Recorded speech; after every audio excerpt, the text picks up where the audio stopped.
जोर से अपना आवाज दें, पहले भगवान शिव को याद करें। बोल हर हर महादेव।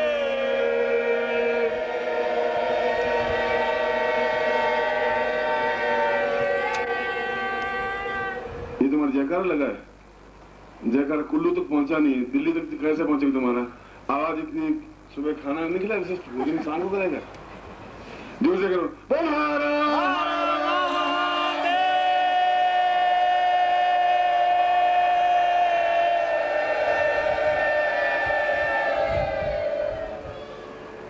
कोई अच्छा लगा।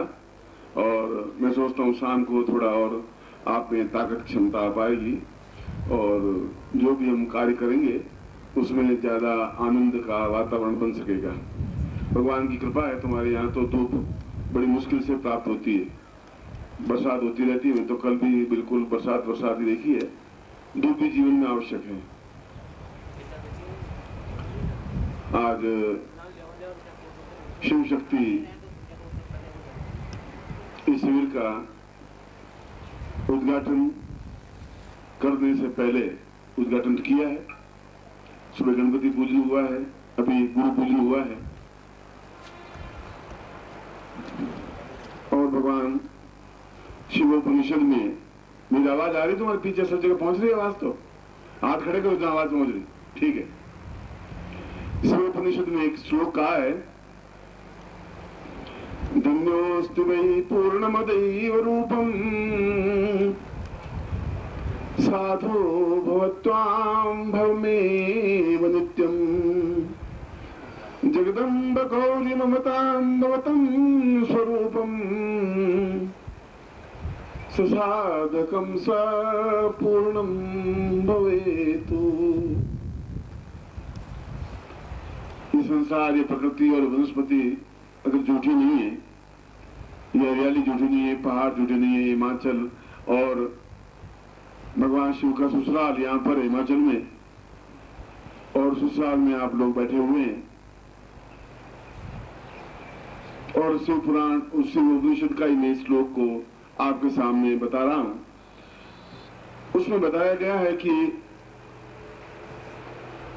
आने वाली पीढ़ियों में, आने वाले युग में, क्योंकि शिवोपनिषद तो आज से 5000 साल पहले लिखा होगा, 7000 साल पहले लिखा होगा, जहां भगवान शिव ने पार्वती से वार्तालाप किया होगा।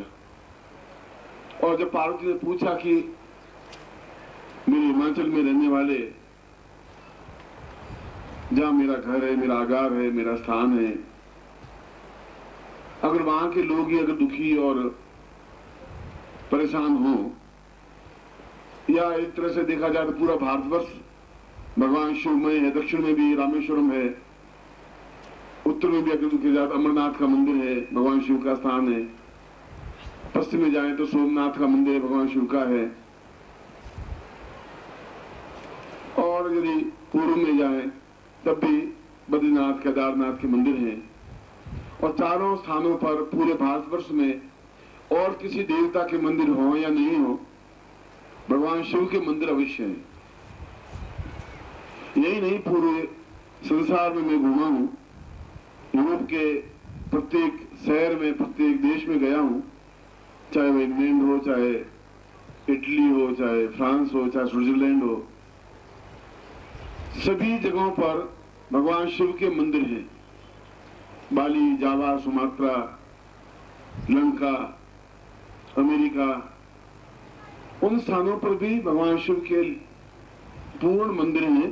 छोटे हैं, बड़े हैं, मगर विष्णु के मंदिर हैं कि नहीं, ब्रह्मा के मंदिर हैं कि नहीं, जगदम्बा के मंदिर हैं या नहीं, मगर ऐसा कोई स्थान नहीं है जहां भगवान शिव के मंदिर नहीं हो। इसका मतलब हुआ कि भगवान शिव में कुछ ऐसी विशेषता है, वह सर्वत्र व्यापक है। और श्लोक में बताया गया है कि भगवान शिव की आराधना करें और हमारे जीवन में कमी रह जाए, न्यूनता रह जाए, तो ऐसा तो संभव है ही नहीं। भगवान शिव ने पार्वती को कहा कि ऐसा कैसे संभव हो सकता है, सूर्य उगे और रोशनी नहीं हो, ऐसा कैसे संभव हो सकता है? सूर्य उगेगा तो रोशनी होगी होगी, अगर भोजन करेंगे तो तृप्ति मिलेगी मिलेगी, अगर पानी पिएंगे तो प्यास बुझेगी बुझेगी। और यदि भगवान शिव की मेरी साधना तुम्हारी साधना करेंगे तो अवश्य ही उसमें सफलता मिलेगी ही मिलेगी। का मतलब है शिवम सत्यम सुंदरम, जहां कल्याणकारी जीवन है वह भी जीवन में आवश्यक है।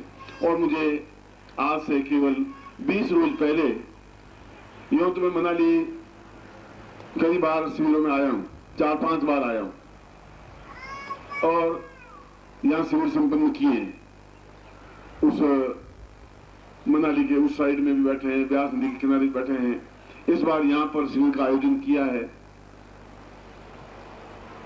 और 4 सालों में मैं मनाली में नहीं आ सका, जबकि पूरे संसार में मैं पूरे संसार में घूमा हूं और 8-10 बार घूमा हूं। एक बार अमेरिका नहीं गया, 20 बार अमेरिका गया हूं, 10 बार इंग्लैंड गया हूं, 10-15 बार स्विट्जरलैंड गया हूं, फ्रांस गया हूं, चीन गया हूं, जापान गया हूं, रूस गया हूं।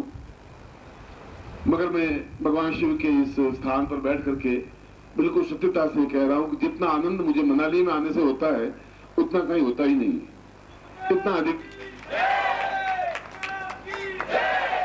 शिविर तो मैं दिल्ली में भी शिविर करता हूं और मद्रास में भी करता हूं और मध्य प्रदेश में करता हूं, उत्तर प्रदेश में शिविर तो हर महीने 1-2 शिविर तो होते ही रहते हैं।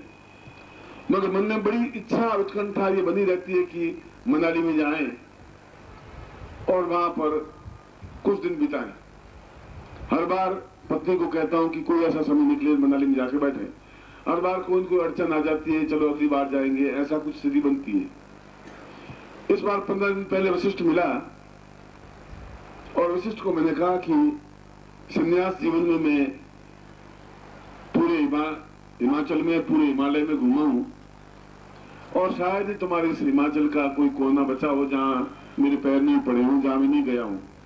तुमने स्थानों को देखा ही नहीं होगा, सुना ही नहीं होगा कि इन पहाड़ों में कहाँ गुफाएं हैं, कहाँ पर ऋषि है, मुनि है, योगी है, यति है, सन्यासी है। तुम लोगों ने तो केवल मनाली उसके आसपास देखा है, कुल्लू देख लिया है और ज्यादा से ज्यादा शिमला देख लिया है, उन स्थानों को नहीं देखा है। और उन सारे स्थानों पर जितने आपको ये पहाड़ दिखाई दे रहे हैं, इन सारे पहाड़ों को मैंने अपने पैरों से नापा है और कई वर्षों तक, 3-3.5 वर्षों तक मैं इस स्थानों पर हिमाचल में घूमता रहा।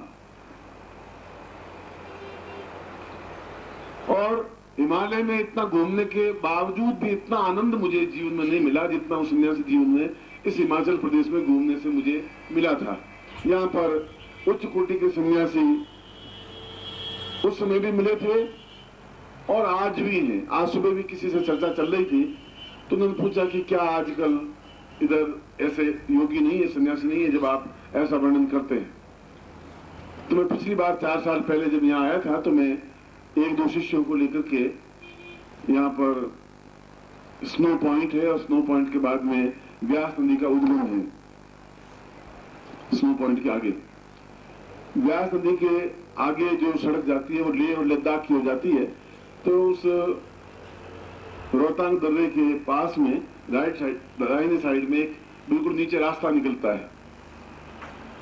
करीब 1.5-2 किलोमीटर नीचे जाने पर आज भी तुम्हें उच्च कोटि के सन्यासी और योगी मिल जाएंगे हैं। मैंने आज पूछा क्या उधर जा सकते हैं, तो उन्होंने कहा कि गुरुजी उधर जाने का तो अभी सड़क है, बर्फ है, उधर जाने का तो रास्ता खुला नहीं है। और मैंने सोचा होगा कि अब मई हो गई है, कम से कम जून में बरसात शुरू हो जाती है, अब तो रास्ते खुल गए होंगे, रोहतांग जाएंगे, थोड़ा एक बार शिष्यों को आगे ले जाएंगे और जो मैं बता रहा हूँ स्थानों पर ले जाऊँ आप लोगों को, और थोड़ा पैदल भी चलना पड़े तो आप लोगों को वहां जाकर के साधना करवाऊं, दिखाऊं कि आज भी 100 साल के 150 साल के ऋषि हैं। 1000 साल वाले तो ऋषि इधर शायद नहीं मिल पाए, तुम्हें हिमालय की साइड मिलेंगे, मगर 150, 200, 250 साल वाले या इतने आयु प्राप्त योगी यति सन्यासी यहाँ पर हैं। तो ये तुम्हारी भूमि बहुत उच्च है, मगर घर का जोगी जोगला और गांव का सिद्ध। घर में जो कोई साधु हो वो अपने आप में जोगला कहलाता है, साला ये क्या है, ये इससे जाता है, इसमें कुछ है ही नहीं, मगर वो दूसरी जगह जाकर सिद्ध बन जाता है। तो तुम्हारे यहाँ पर स्थान इतने उच्च कोटि के पवित्र हैं और दिव्य हैं, मगर तुम्हें उन स्थानों का कोई महत्व मालूम नहीं है। तो सोचा क्या है, व्यास नदी है, बह रही है, उसके बाद में रोहतांग बह रहा है, बर्फ के ऊपर फिसलना है, लोग फिसलते हैं, अपन भी फिसलते हैं, बस फिसला करके शाम को वापस घर आ जाते हैं। बस तुम्हारा रोहतांग, इससे ज्यादा तुम्हारा कोई उसमें वैल्यू नहीं है। और जोर से ज्यादा खाया तो वहां पर छोटी सी कुटिया है, वहां व्यास नदी का उद्गम है, वहां पे एक कोई सन्यासी बैठा है, सन्यासी तो नहीं है, कोई पुजारी बैठा है, वो 2 रुपए 5 रुपए रखवा देता है, आप वहां चींटे मार करके वापस घर आ जाते हैं। मैंने तुम्हें देखा है, तुम ऐसा ही करते हो, इसके आगे तुम जाते ही नहीं, उसके आगे तुम्हारा वर्जित एरिया है। वर्जित एरिया तो अब मतलब मिलिट्री की वजह से थोड़ा बहुत हुआ है। मेरे कहने का मतलब है कि ये स्थान साधना के क्षेत्र में इतना उच्च कोटि का स्थान और कहीं नहीं है संसार में, हिमालय में भी नहीं है। हिमालय भी अपने आप में होगा, मानसरोवर होगा, कैलाश पर्वत होंगे, यहाँ पर अगर आप चंबा की तरफ जाएं तो मणि महेश है, वो स्थान है, ऐसे कई स्थान हैं, मगर उन स्थानों की अपेक्षा ये स्थान ज्यादा दिव्य है, क्योंकि भगवान मनु ने स्वयं यहाँ तपस्या की है, भगवान शिव ने यहाँ तपस्या की है, जगदम्बा ने स्वयं यहाँ तपस्या की है। मणिकर्ण तुम्हारे यहाँ पर एक स्थान है जहाँ तो गुरुद्वारा बन गया है, मणिकर्ण स्थान है उसका नाम तो, और जहाँ उसके जब भगवान सती उस दक्ष के यज्ञ में गिर गई तो जलने लगी, तो भगवान शिव ने उसको अपने कंधे पे उठाया, और जहां जहां पर भी उस शरीर के अंग गल गल के टुकड़े होकर के गिरते गए, वो स्थान अपने आप में उच्च कोटि के स्थान बन गए।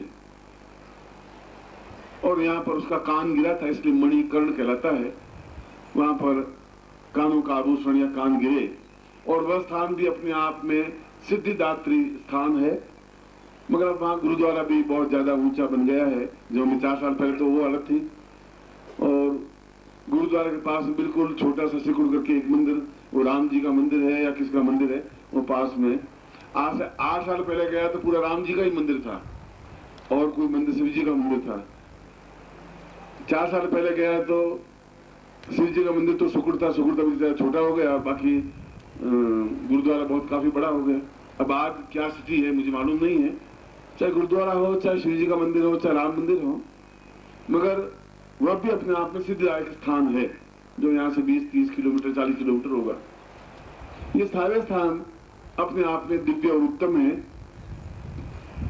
यहाँ आने के पीछे मेरा मकसद इन स्थानों की यात्रा करना है, घूमना है।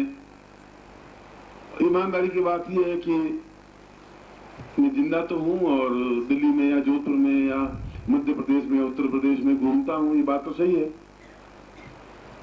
मगर उन स्थानों पर मन मेरा नहीं लगता है, वहां रहने की इच्छा होती नहीं है। मजबूरी में रहना पड़े तो वही मजबूरी मेरी कि वहां दिल्ली में रहना पड़ेगा, दिल्ली में रहना पड़ेगा, जोधपुर में रहना पड़ेगा, जोधपुर में रहना पड़ेगा। मगर इच्छा होती है कि भगवान अगर मुझे जन्म यहाँ देता है तुम्हारे स्थानों में, और मगर ये स्थान में जीवन व्यतीत करता है, तो मुझे शायद ज्यादा अच्छा लगता है। प्रभु की ऐसी इच्छा है, वहां आकांक्षा है कि वहां जन्म दिया, यहाँ घूमा बहुत में, यहाँ देखा, और तुम जिस स्थान पे बैठे हो वो अपने आप में स्थान पवित्र है। दिल्ली तो शायद 20 बार उजड़ी है, हुण आए तो दिल्ली पर अत्याचार हुए, औरंगजेब आए तो दिल्ली पर अत्याचार हुए, बाबर आया तो औरंगजेब पर अत्याचार, दिल्ली पर अत्याचार हुए। दिल्ली का तो कोई जमीन का हिस्सा ऐसा है ही नहीं जहां खून गिरा नहीं हो, प्रत्येक भूमि खून से सनी हुई है। महाभारत का युद्ध हुआ तो वहां से शुरू हुआ दिल्ली में युद्ध, उसके बाद वहां युद्ध होते ही रहे, मगर इन स्थानों पर युद्ध नहीं हुआ, तुम्हारे यहाँ लड़ाई झगड़े नहीं हुए। अभी तक तो भगवान के पास शांति है। अब आगे भगवान तुम्हारी क्या सोचे। तो कश्मीर में मैं सोच रहा था बड़ी शांति है, अमरनाथ में बड़ी शांति है, पहलगाम में जाके 2-3 दिन व्यतीत करता था, तो अब तो सपना बन गया कि पहलगाम जाएं या उसके आगे अमरनाथ की ओर जाएं। श्रीनगर वगैरह अपने आप में थोड़े तकलीफदायक हो गए हैं। जितनी प्रभु की इच्छा है उतने समय तक तुम्हारा अभी तक तो पवित्र स्थान है, जहाँ खून खच्चर नहीं है, लड़ाई झगड़े नहीं है, मारपीट नहीं है। पर जो जो तुम्हारे यहाँ बसों की संख्या बढ़ती रहेगी, जो जो चालाकी बढ़ती रहेगी, जो जो धूर्त लोग आते रहेंगे, जो जो यहाँ खून खच्चर होता रहेगा, जीप कतरी होती रहेगी, लड़ाई झगड़े मारपीट होती रहेगी, शुरुआत हो चुकी है। ये सब कहने के पीछे मेरा मकसद ये है कि तुम लोग जिन स्थान पर बैठे उस स्थान का महत्व तो समझ नहीं पा रहे। ये स्थान अपने आप में सिद्धिदायक स्थान है, और इन स्थानों पर यदि कोई सक्षम गुरु, सही गुरु का मतलब है कि जो ऐसा गुरु जिसमें चालाकी नहीं हो, धूर्तता नहीं हो, मक्कारी नहीं हो, झूठ नहीं हो, छल नहीं हो, जिसके मन में कपट नहीं हो, जो तुम्हारी जेब से पैसे निकालने की नीयत से नहीं बैठा हो, तुमसे प्यार हो, तुमसे अटैचमेंट हो, ऐसा कोई गुरु हो जिसको ज्ञान हो, चेतना हो, जो साधु रहा हुआ हो, जो सन्यासी रहा हुआ हो, जिसने गृहस्थ जीवन को भी देखा हो, तुम्हारे संन्यास जीवन को भी देखा हो। एक सन्यासी को कहें कि आप कहेंगे महाराज गुरुजी आप तो बहुत सन्यासी हैं, आप कोई तो बच्चा चिंता छोड़ मेरे साथ चल, ले ले कमंडल उठा। अरे महाराज कमंडल कैसे उठाए, लड़की 22 साल की होगी, शादी करनी है, तो छोड़ दे शादी, चल मेरे साथ। अब उनको मालूम नहीं है कि 22 साल की लड़की की शादी करके छोड़ रहे तुम्हारे घर में, चलेंगे कैसे तुम्हारे पीछे, वो समस्या को नहीं समझ सकता। सन्यासी का मालूम लड़की 22 साल की होने के बाद में समाज में कितने हेडेक होती है, कितनी तनाव होते हैं, कितनी तकलीफ होती है, लड़की को ढूंढना कितना मुश्किल है, शादी करना कितना कठिन है। उस सन्यासी को तुम भी उठा के मेरे साथ चलो, उससे काम नहीं चलता। उनको तुम्हारी समस्या मालूम नहीं है। गुरु ऐसा होना चाहिए जो सन्यासी भी हो, गृहस्थ भी हो, उनकी घर में बेटी हो, शादी करने के बाद उसको मालूम पड़े शादी करना कितना डिफिकल्ट है। सद्गुरुदेव डॉक्टर नारायण दत्त श्रीमाली जी के दुर्लभ वीडियोस, पुस्तक, पत्रिका एवं साधना की निःशुल्क दीक्षा प्राप्त करने के लिए नीचे लिखे हुए नंबर पर वीरल पटेल जी को व्हाट्सएप पे अपना नाम और अपने शहर का नाम लिखकर भेजें। धन्यवाद।